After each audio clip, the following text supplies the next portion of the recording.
Hiçbir sabah uyandığınızda göğsünüze oturmuş bir ağırlıkla karşılaştınız mı? Dünya gri, nefes almak zor ve her şey anlamsız geliyordur. Sanki içinizdeki şömine sönmüş, geriye sadece soğuk ve siyah bir kül yığını kalmış gibi. Belki sebebini bile bilmiyorsunuzdur. Ama o hissin, o ağırlığın tam ortasındasınız. Mutsuzluk bazen tam da böyle gelir. Çıktığı yerde bir iz bırakmadan ama her yeri kaplayarak. Bugün sizi eski bir hikayeye götüreyim. Milattan önce 4. yüzyılda yaşamış bir filozof olan Diyojen'in hikayesi. Diyojen bir gün çok zengin bir adamın evine davet edilir. Adam ona gösterişli yemekler sunar ve mal varlığıyla övünür. Ancak Diyojen yere oturur, elindeki kuru ekmeği yavaşça yemeye başlar. Zengin adam ona hayretle bakar ve der ki, "Neden sunduğum bu harika yemekleri değil de kendi getirdiğin bu kuru ekmeği yiyorsun?" Diyojen gülümser ve şu yanıtı verir. "Çünkü mutluluğum bunlara bağlı değil. Gerçek özgürlük ve huzur ihtiyaçlarını minimumda tutabilmekte gizlidir." Diyojen'in bu hikayesi bizlere şunu hatırlatıyor. Hayat bazen sahip olduklarımızın yetmediğini hissettirir. Bugün belki geçim sıkıntısı yaşıyorsunuz. Belki faturaları yetiştirmek için uykularınız bölünüyor. Ama şunu unutmayın. Gerçek mutluluk, sahip olduklarınızdan çok, onların sizin için anlamında saklıdır. Belki Diyojen gibi ihtiyaçlarınızı sorgulamıyor ya da fırtınalara meydan okuyacak cesareti henüz bulamıyorsunuz. Modern dünya sizi borçlar, artan fiyatlar ve bitmek bilmeyen endişelerle esir almış olabilir. Ama bir an durup kendinize şunu sorun. Benim kontrol edebileceğim ne var? Bugün sizlerle bu gri perdeleri aralayacak, o soğumuş şömineyi yeniden tutuşturacak şeylerden bahsedeceğiz. Bunlar sıradan öneriler değil, bir dostun size içtenlikle sunabileceği basit ama anlamlı şeyler olacak. Bu video, bir harita, sizi karanlıktan aydınlığa taşıyacak küçük işaretlerle dolu. Ama unutmayın, her harita gibi bu da sadece yol gösterir. Adım atmak ise size kalmış. O zaman derin bir nefes alın ve birlikte bu yolculuğa çıkalım. Belki bugün hayatınızın en kötü günlerinden biri gibi geliyor olabilir. Ama şunu sorun kendinize. En kötüyü kabullenip yeniden inşa etmeye ne kadar hazırsınız? 1. Küçük şeylerin gücünü hatırla. Hayat bazen büyük problemlerle dolu bir labirent gibi gelir. Mutsuzluk da bu labirentin ortasında yolumuzu kaybettiğimiz o anların adıdır. Ancak çoğu zaman bizi yeniden doğru yola çıkaracak ipucu, gözümüzün önündeki küçük şeylerde gizlidir. Bir mum ışığı, bir fincan sıcak çay, rüzgarın hafifçe estirdiği bir perde. Küçük şeyler, mutsuzlukla mücadelede en büyük güçlerimizden biri olabilir. Bir düşünün, çok eski zamanlarda yaşamış olan bir balıkçı ailesini. Her gün denizin dalgalı sularında ekmeklerini kazanan bu insanlar, bir gün beklenmedik bir fırtınayla karşılaşır. Tekneleri parçalanır, aile fertlerinden biri ağır yaralanır ve köydeki herkes umutsuzluğa kapılır.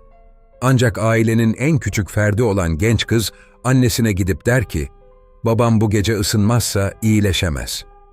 O küçük kız, yıkık dökük evdeki köşede saklanan bir parça kuru odunu bulur ve bir ateş yakar. Bu ateş, sadece o geceyi değil, ailenin umutlarını da yeniden canlandırır. Fırtına geçer ve ertesi sabah güneş yeniden doğar. Bu hikaye bizlere şunu anlatır. Hayatta karşılaştığımız fırtınalar, elimizdeki küçük kaynaklarla bile üstesinden gelebileceğimiz zorluklardır.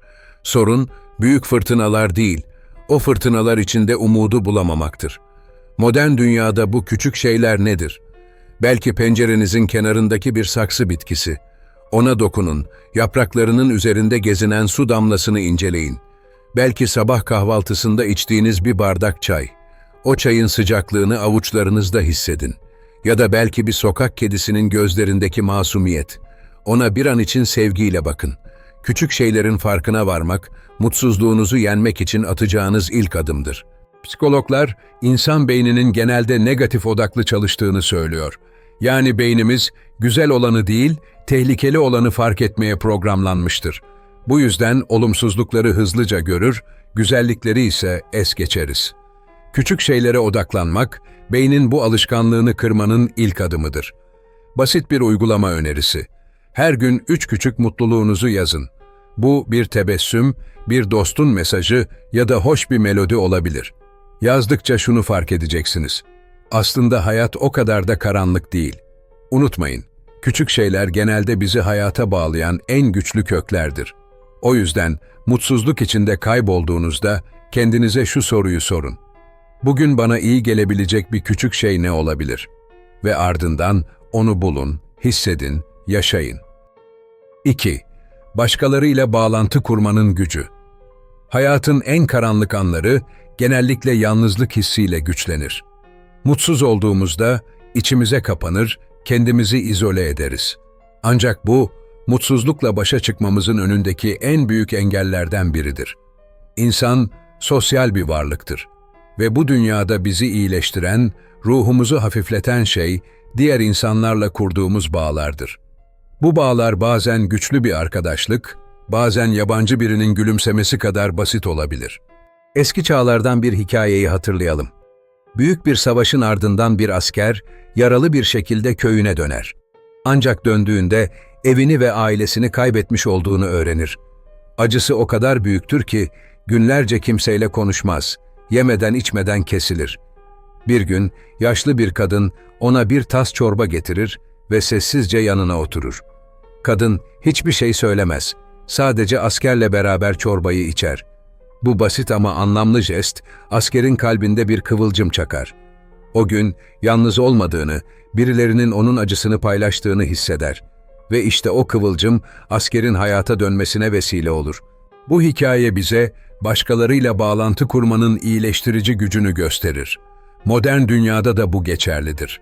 Bazen bir telefon konuşması, bir dostla yapılan kısa bir sohbet ya da yalnızca birinin varlığını hissetmek bile insanı dipsiz kuyulardan çıkarabilir. Mutsuzlukla başa çıkmanın en etkili yollarından biri başkalarına ulaşmaktır. Ama şunu söyleyebilirsiniz: ben kimseyle konuşmak istemiyorum. İşte tam da bu noktada bunu yapmanız gerektiğini hatırlayın. Çünkü yalnızlık hissi, insanın zihninde büyüdükçe gerçek bağlarımızı gölgeleyen bir perdeye dönüşür. Bir dostu aramak, bir akrabayla çay içmek, hatta bir kafede yabancı birine selam vermek bile bu perdeyi aralamaya başlar. Bilim de bunu destekliyor. Yapılan araştırmalar, sosyal bağların stres seviyesini düşürdüğünü, mutluluk hormonu olan serotonini artırdığını ve genel yaşam kalitesini yükselttiğini gösteriyor. Yani sadece birine merhaba demek bile beyninizde pozitif bir etki oluşturabilir. Bağlantı kurmak sadece alma değil, verme eylemini de içerir. Mutsuzken bir başkasına yardım etmek, onlara destek olmak, insanı tahmin edemeyeceğiniz kadar güçlü bir şekilde iyileştirir.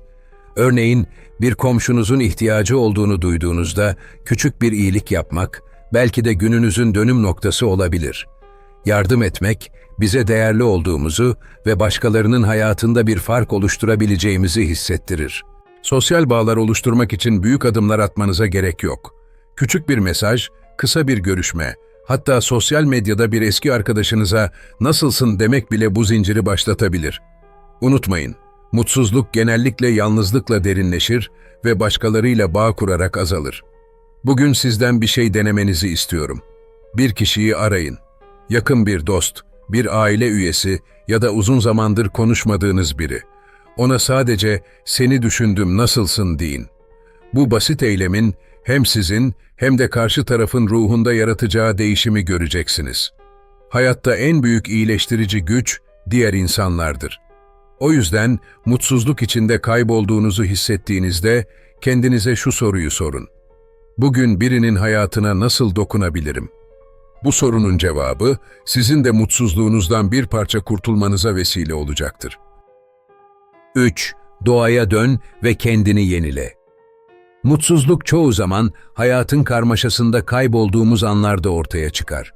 Şehirlerin gürültüsü, bitmeyen sorumluluklar ve sürekli bir şeylere yetişme çabası. Tüm bunlar zihnimizi tüketir, kalbimizi ağırlaştırır. İşte böyle zamanlarda doğa bir sığınak, bir iyileştirici güç haline gelir. Doğa yalnızca sessizlik ve huzur sunmaz. Aynı zamanda bizim kim olduğumuzu hatırlatan bir aynadır. Eski bir Japon hikayesi anlatılır. Bir samuray, savaşta büyük bir yenilgiye uğrar ve tüm onurunu kaybettiğini hisseder. Bu utanç ve mutsuzlukla kılıcını bırakır, ve kendini ormana atar. Günlerce ormanın derinliklerinde dolaşır, ne yapacağını bilmeden yalnızca yürür. Ancak bir gün bir bambu ağacının kökünden yeni bir filiz çıktığını fark eder. Bu ince, narin filiz, koca ağaçların arasında yaşam için mücadele etmektedir. Samuray, bu küçük görüntü karşısında derin bir farkındalık yaşar. Eğer bu filiz bile bu kadar zorluğun içinde yaşamaya devam ediyorsa, benim de yeniden başlamam mümkün der ve ormandan güçlenmiş bir şekilde ayrılır. Doğa her zaman bu tür derslerle doludur. Sadece bir ağaca bakarak sabrı öğrenebilir, bir nehrin akışını izleyerek değişimi kabul etmeyi kavrayabiliriz. Doğa bize hayatın döngülerle dolu olduğunu ve her kışın sonunda bir baharın geleceğini hatırlatır. Modern hayatta doğadan kopmuş bir şekilde yaşıyoruz. Beton yapılar, yoğun trafik ve yapay ışıklar arasında kayboluyoruz. Ama doğaya dönmek, ruhunuzu yeniden doldurmanın en basit ve etkili yollarından biridir. Doğa, bizi kendi hayat mücadelemizden uzaklaştırır ve büyük resme bakmamızı sağlar. Bir ağacın gölgesine oturmak, bir ormanda yürümek ya da sadece yıldızlı bir geceyi izlemek bile zihnimizi rahatlatır. Bilim de doğanın iyileştirici gücünü doğruluyor. Araştırmalar, doğada zaman geçirmenin stresi azalttığını, tansiyonu düşürdüğünü ve genel ruh halini iyileştirdiğini gösteriyor. Orman banyosu olarak adlandırılan ve Japonya'da bir terapi yöntemi olan bu uygulama, sadece ormanda yürüyüş yaparak zihinsel sağlığın ne kadar iyileşebileceğini kanıtlamış durumda. Peki, bunu nasıl uygulayabilirsiniz? Doğayla bağlantı kurmak için büyük planlara ihtiyacınız yok. Evinizin yakınındaki bir parkta kısa bir yürüyüş yapmak, bir çiçek bahçesini ziyaret etmek ya da balkondaki bir bitkinin toprağına dokunmak bile yeterli olabilir. Eğer denize yakınsanız, dalgaların sesini dinlemek ya da sahilde birkaç dakika geçirmek, ruh haliniz üzerinde büyük bir etki oluşturabilir. Doğa bize yalnızca huzur değil, aynı zamanda ilham da verir. Bir ağacın her baharda yeniden yeşillenmesi gibi, biz de kendi döngülerimizi baştan başlatabiliriz. Mutsuzlukla mücadele ederken kendinize şu soruyu sorun. Bugün doğada bana iyi gelecek ne bulabilirim? Belki bir kuşun ötüşü, belki rüzgarın yüzünüzdeki hissi ya da bir yaprağın damarlarındaki o ince detay. Her biri sizi hayatın güzelliğine yeniden bağlayabilir. Bugün kendiniz için küçük bir adım atın. Doğanın bir köşesine gidin ve yalnızca nefes alın. Hiçbir şey düşünmeden sadece gördüğünüz, duyduğunuz ve hissettiğiniz şeylere odaklanın. Çünkü doğa, mutsuzluğunuzu hafifletmekle kalmaz. Aynı zamanda hayatınıza yeni bir anlam katar. 4. Sessizliği kucakla ve kendini dinle. Mutsuzluk, genellikle dış dünyanın gürültüsüyle birleştiğinde daha da büyür. İşimizin, sorumluluklarımızın ve teknolojiyle dolu hayatımızın karmaşası arasında zihnimiz sürekli bir bilgi yağmuruna maruz kalır. Ancak bu kaos içinde kendimize asla şu soruyu sormayız. Asıl ne hissediyorum? İşte tam da bu yüzden mutsuzlukla başa çıkmanın en etkili yollarından biri sessizliği kucaklamaktır. Sessizlik, mutsuzlukla aramızdaki köprü olabilir. Tarihten güçlü bir hikayeyle başlayalım. Milattan önce 6. yüzyılda yaşamış ünlü filozof Pitagoras, öğrencilerine bir kural koymuştu. Kendisine katılan herkes ilk 5 yıl boyunca sessizlik yemini edecekti. Bu kuralı tuhaf bulan bir öğrencisi, nedenini sorduğunda Pitagoras şu yanıtı vermişti. Sessizlik olmadan hakikati işitemezsin. Ve gerçekten de sessizlik, insanın içindeki karmaşayı yatıştırarak hakikati ortaya çıkarır. Bugün hayatımızda sessizliğe yer bırakmıyoruz. Telefon bildirimleri, televizyon sesleri, iş yerindeki konuşmalar ve bitmek bilmeyen müzik akışları arasında zihnimiz sürekli uyarılmış bir halde. Ancak bu sürekli gürültü, zihnimizin kendi kendini iyileştirme yeteneğini bastırır. Sessizlik, mutsuzluğu anlamamız ve ona doğru yaklaşmamız için bir fırsat yaratır. Bilim, sessizliğin fiziksel ve zihinsel sağlığımız üzerindeki etkilerini doğruluyor. Yapılan araştırmalar, sessizliğin stres hormonlarını azalttığını, beynin odaklanma yeteneğini artırdığını ve duygusal dengeyi sağladığını gösteriyor. Sessiz bir ortamda geçirilen sadece birkaç dakika bile zihinsel yorgunluğu hafifletebilir ve düşüncelerinizi netleştirmenize yardımcı olabilir. Sessizlikle bağ kurmak aslında kendinizle bağ kurmaktır. Sessiz bir odada birkaç dakika oturmak, zihninizdeki düşünceleri fark etmek ve onları yargılamadan kabul etmek sizi yeniden merkezleyebilir. Mutsuzken genellikle bu duyguyu anlamaya çalışmak yerine ondan kaçmaya çalışırız. Ancak sessizlik, mutsuzluğunuzu dinlemenizi sağlar. Ona "Neden buradasın?" diye sorabilirsiniz. Ve bu soruyu sorduğunuzda, mutsuzluğunuzun size anlatmak istediği bir şey olduğunu fark edersiniz. Sessizlik pratiklerini hayatınıza katmak için karmaşık ritüellere gerek yok. Günlük yaşamınıza basit ama etkili yöntemler ekleyebilirsiniz. Örneğin, her sabah uyandığınızda, telefonu elinize almadan önce birkaç dakikanızı sessizce oturup nefesinize odaklanarak geçirin. Ya da gece uyumadan önce tüm sesleri kapatıp sadece kendi düşüncelerinizi dinleyin. Sessizlik bir meditasyon pratiği olabilir. Bir parkta oturup doğanın seslerini dinlemek olabilir ya da sadece bir fincan kahveyle pencere kenarında oturup dışarıyı izlemek kadar basit bir eylem olabilir.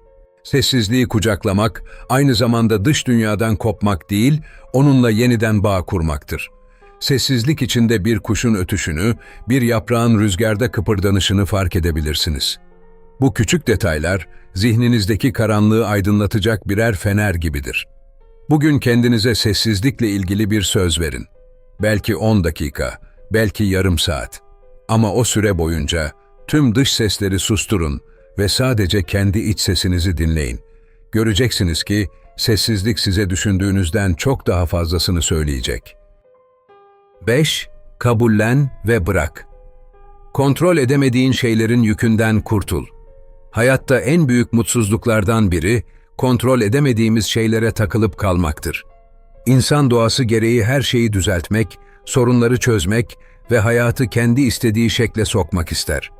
Ancak bu çaba, çoğu zaman sadece yorgunluk ve hayal kırıklığı getirir. İşte bu yüzden, mutsuzluğunuzu hafifletmek istiyorsanız, kontrol edemediğiniz şeyleri kabullenmeyi ve bırakmayı öğrenmelisiniz. Bu, yalnızca mutsuzluğunuzu hafifletmekle kalmaz. Aynı zamanda sizi daha özgür bir hale getirir. Eski bir stoacı hikayeye bakalım. Ünlü filozof Epiktetos, bir gün öğrencileriyle konuşurken hayatı bir gemi yolculuğuna benzetir. Şöyle der: "Bir limana demir attığınızda sahilde gördüğünüz güzel şeylerin tadını çıkarabilirsiniz. Ama unutmayın, gemi bir gün ayrılacak ve siz sahilde bıraktığınız hiçbir şeyi yanınıza alamayacaksınız. Hayatta sahip olduklarınızla mutlu olun ama onların sizi tanımlamasına izin vermeyin. Çünkü sahip olduklarınız geçici ama sizin ruhunuz kalıcıdır." Bu basit ama derin hikaye, hayatın geçiciliğini kabul etmenin önemini vurgular. Mutsuzluklarımızın çoğu, aslında elimizde olmayan şeylere ya da geçmişte kaybettiklerimize olan bağımızdan kaynaklanır. Ancak kontrol edemediğimiz şeylere tutunmaya çalışmak, kendi ruhumuza zincir vurmaktan başka bir şey değildir. Günlük hayatımıza baktığımızda, kontrol edemediğimiz şeylerin listesi oldukça uzundur. Ekonomik dalgalanmalar, başkalarının davranışları, hava durumu, geçmişte yaşadığımız olaylar. Bu listeyi daha da uzatabiliriz. Ancak şunu anlamamız gerekir. Kontrol edemediğimiz şeylere enerji harcamak, hem zihinsel hem de duygusal olarak bizi tüketir. Bunun yerine enerjimizi kontrol edebileceğimiz şeylere odaklamalıyız. Peki nasıl bırakabiliriz? İlk adım, durumu olduğu gibi kabul etmektir. Geçmişte yaşanan bir kayıp ya da başarısızlık için kendinizi suçlamak yerine, bunun hayatın bir parçası olduğunu kabul edin. Bu, kendinizi affetmenizi ve yeni bir başlangıç yapmanızı sağlar. Kabullenmek, pes etmek değildir. Aksine, kabullenmek sizi özgürleştirir ve yeni bir yola doğru ilerlemenizi mümkün kılar. İkinci adım, zihinsel olarak bu yüklerden kurtulmak için bir ritüel oluşturmaktır. Örneğin, yazmayı deneyebilirsiniz. Sizi mutsuz eden bir düşünceyi bir kağıda yazın ve ardından o kağıdı yırtarak ya da yakarak fiziksel bir şekilde ondan kurtulun. Bu basit eylem, zihinsel bir temizliği temsil eder ve sizi hafifletir. Üçüncü adım ise, Stoacıların sıkça vurguladığı bir kavram olan memento mori'yi hatırlamaktır. Ölümü hatırla.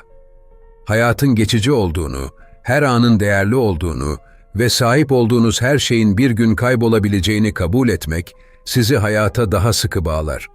Bu anlayış, kaygılarınızı ve mutsuzluğunuzu azaltır. Kabullenme, hayatta sadece bir beceri değil, bir sanattır. Kontrol edemediğiniz şeylere direnmek yerine, onları olduğu gibi kabul etmek, ruhunuzu rahatlatır ve zihninizi özgürleştirir. Bugün kendinize şu soruyu sorun. Bugün bırakmam gereken ne var? Ve o şeyi bulduğunuzda onu sessizce bırakın.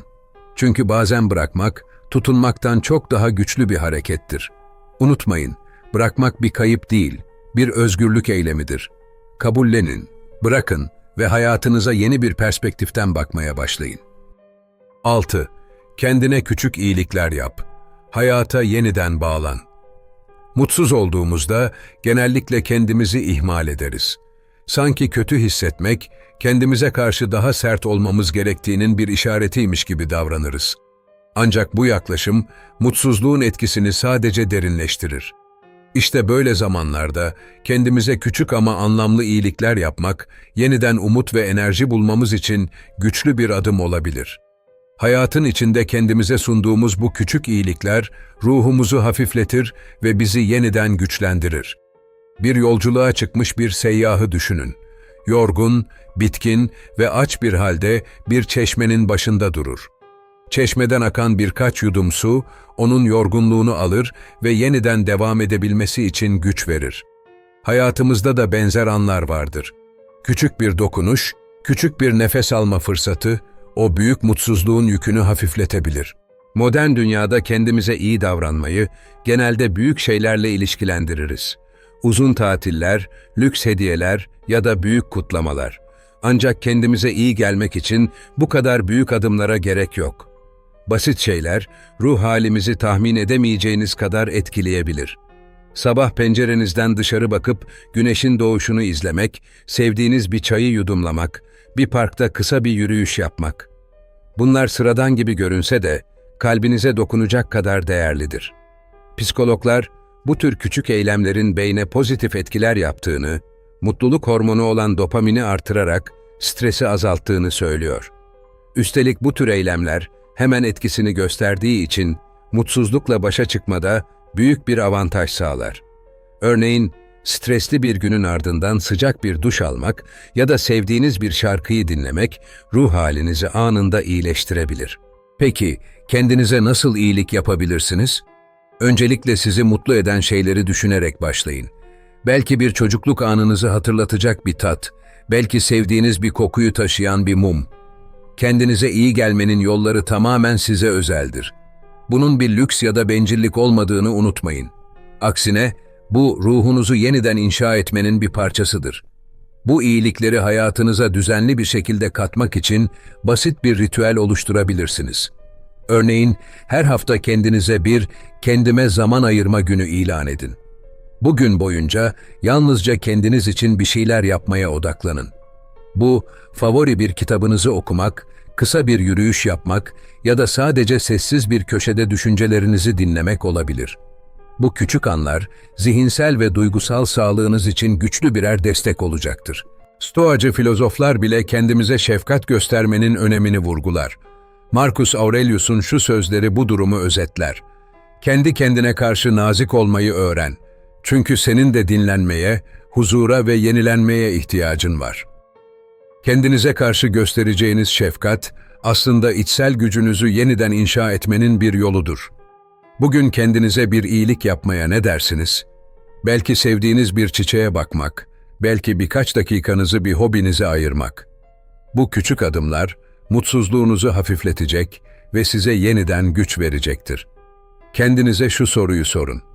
Bugün bana iyi gelecek ne yapabilirim? Ve ardından bunu yapmak için bir anınızı ayırın.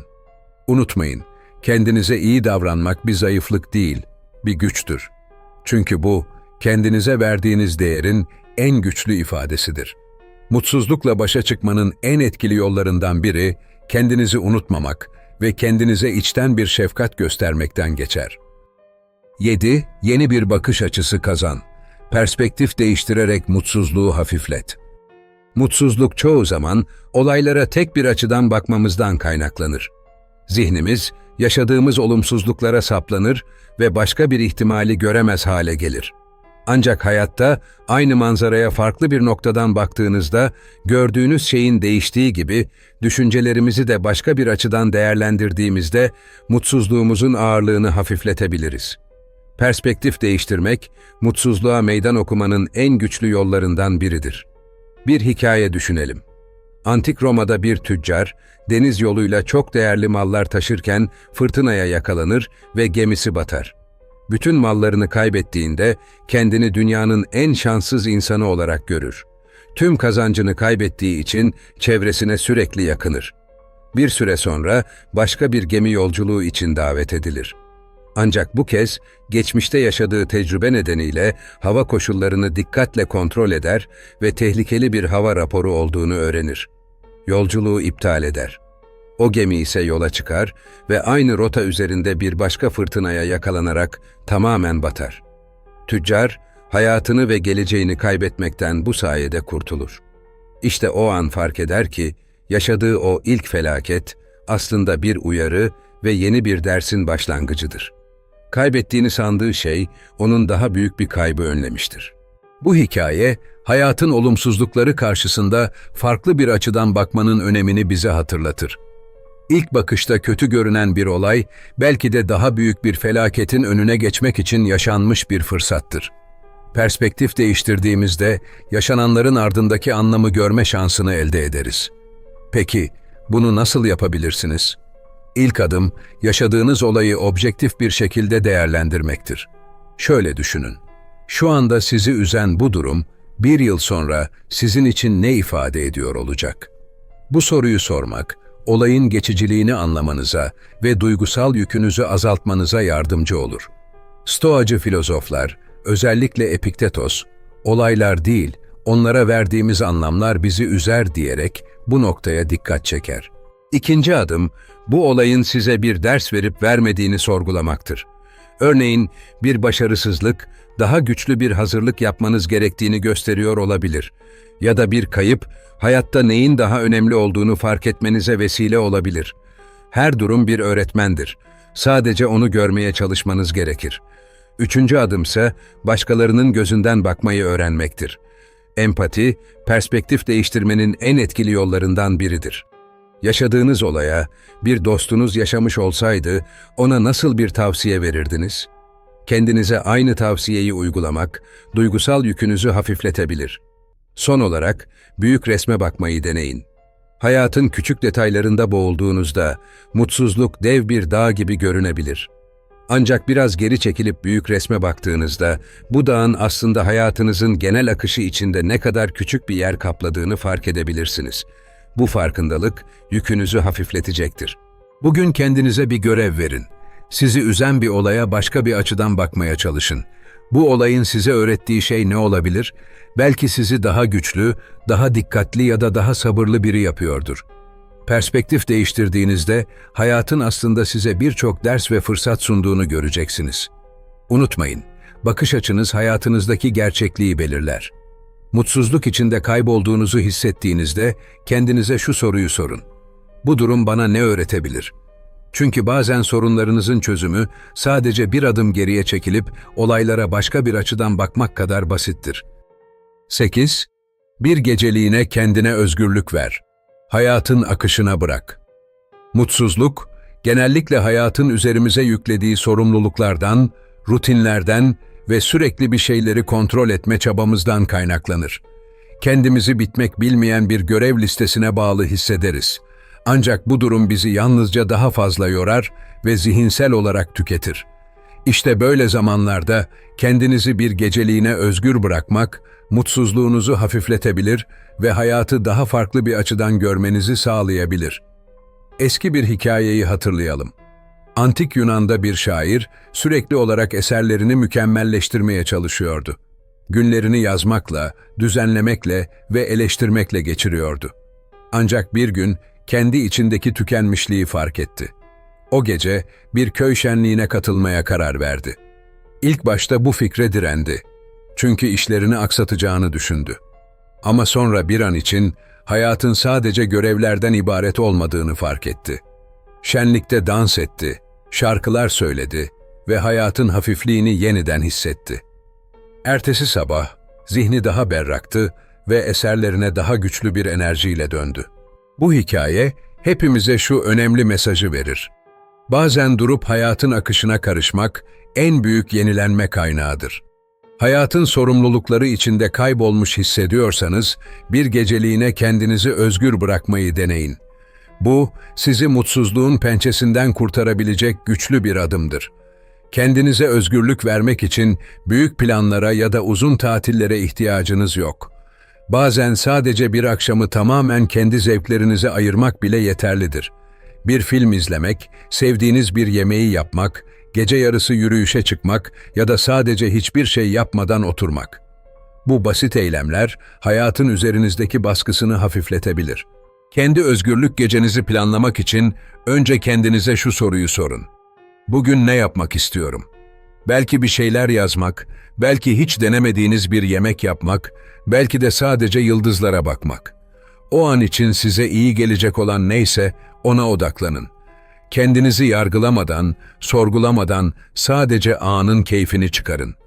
Bilim, bu tür özgür bırakma anlarının zihinsel sağlığımız üzerindeki etkilerini destekliyor.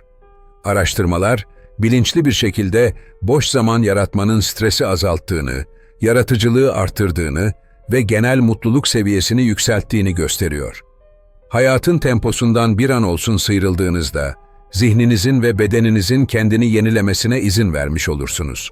Kendi üzerinizdeki baskıyı hafifletmek ve mutlu bir an yaratmak, düşündüğünüzden daha kolaydır. Tek yapmanız gereken, bir geceliğine tüm sorumlulukları bir kenara bırakmak ve kendinizi özgür hissettirecek bir şey yapmak. Bu, hayatı daha hafif bir şekilde deneyimlemenin kapılarını açar. Bugün kendinize bir söz verin.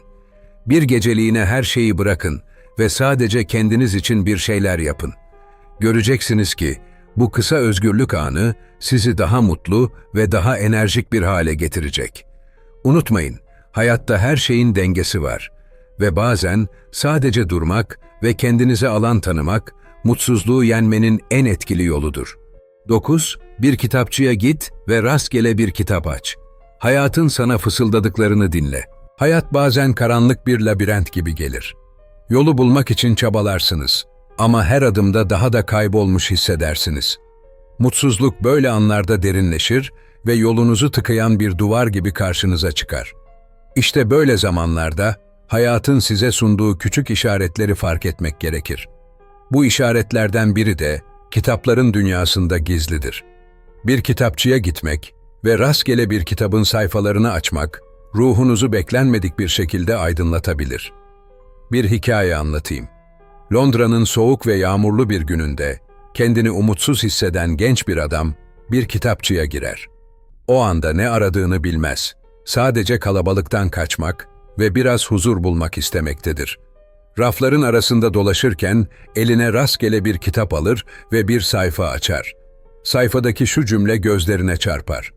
Her son yeni bir başlangıcın kapısını aralar.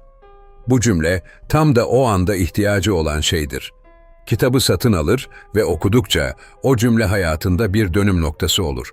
Günler sonra fark eder ki bu rastgele açılmış sayfa aslında onun hayata yeniden bağlanmasını sağlamıştır.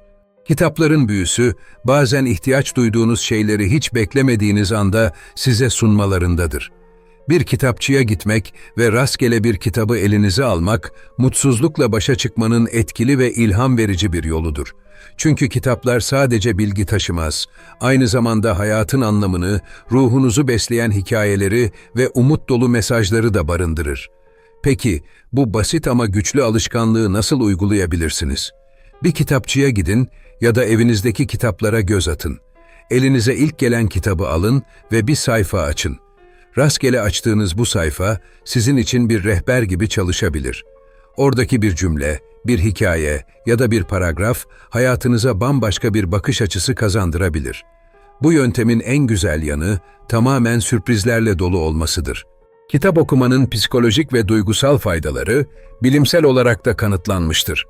Araştırmalar, kitap okumanın stresi azalttığını, zihinsel sağlığı desteklediğini ve hayal gücünü güçlendirdiğini gösteriyor. Ancak rastgele bir kitap açma ritüeli bundan daha fazlasını sunar. Bu, kontrol edemediğiniz bir dünyada hayatın sizin için sakladığı küçük mesajları bulma şansı yaratır. Ayrıca bu basit alışkanlık sizi anın içine çeker.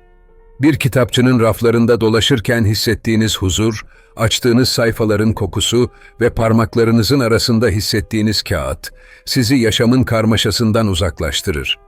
Bu anlık kopuş, zihninizi rahatlatır ve duygusal olarak tazelenmenizi sağlar. Bugün kendinize bir söz verin. Bir kitapçıya gidin, bir kitap alın ve rastgele bir sayfa açın. Bu basit eylemin hayatınıza ne kadar ilham verici bir dokunuş yapabileceğini göreceksiniz. Belki bir cümle sizi derinden etkileyecek, belki bir hikaye size umut verecek. Ama kesin olan bir şey var. Kitaplar her zaman sizinle konuşacak bir şeyler bulur. Unutmayın, hayatın size sunduğu küçük ipuçlarını fark etmek için bazen bir kitaba dokunmanız yeterlidir. Peki, bugün hayat size ne söylemek istiyor? Bunu öğrenmek için bir kitap seçmeye ne dersiniz? 10. En kötü ne olabilir sorusunu sor. Korkularını hafiflet.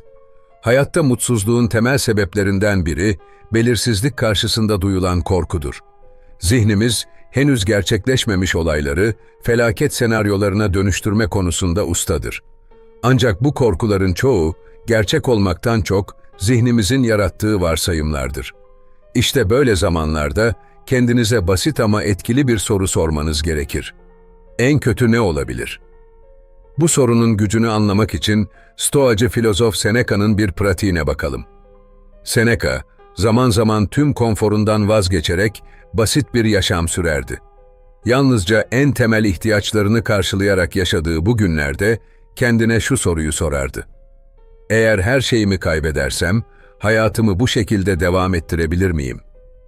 Bu bilinçli pratik, Seneca'nın zenginliklerine ya da statüsüne bağımlı olmamasını sağladı.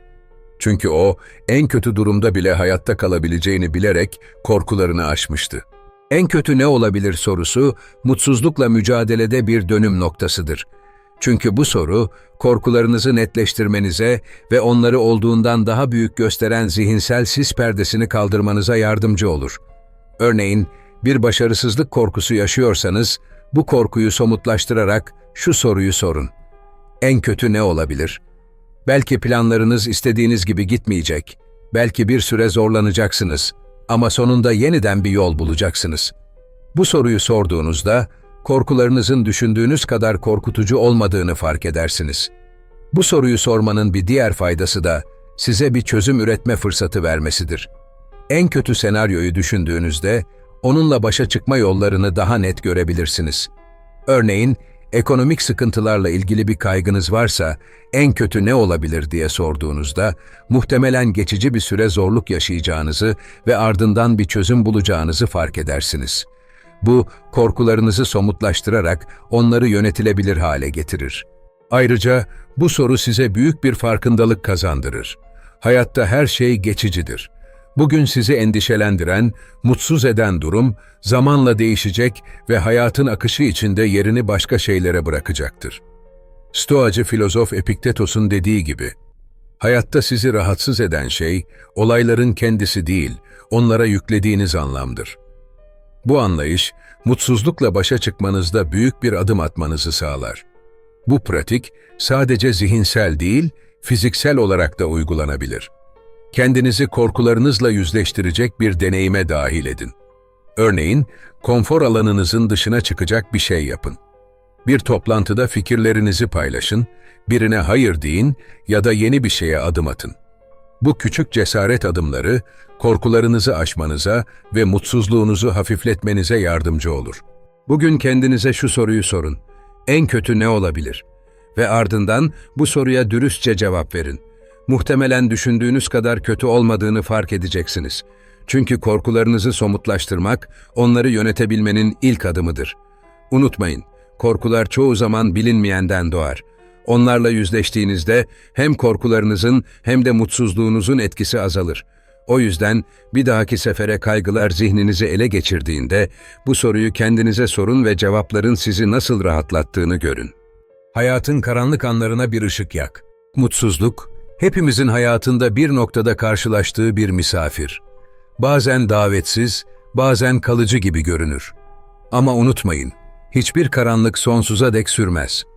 Bugün paylaştığımız yollar, mutsuzluğun ağırlığını hafifletmek ve yeniden ışığa kavuşmak için birer kılavuz niteliğinde. Belki bir kitapçıda rastgele açtığınız bir sayfa, belki doğada geçirdiğiniz birkaç dakika ya da kendinize gösterdiğiniz küçük bir şefkat, yolculuğunuzu aydınlatabilir.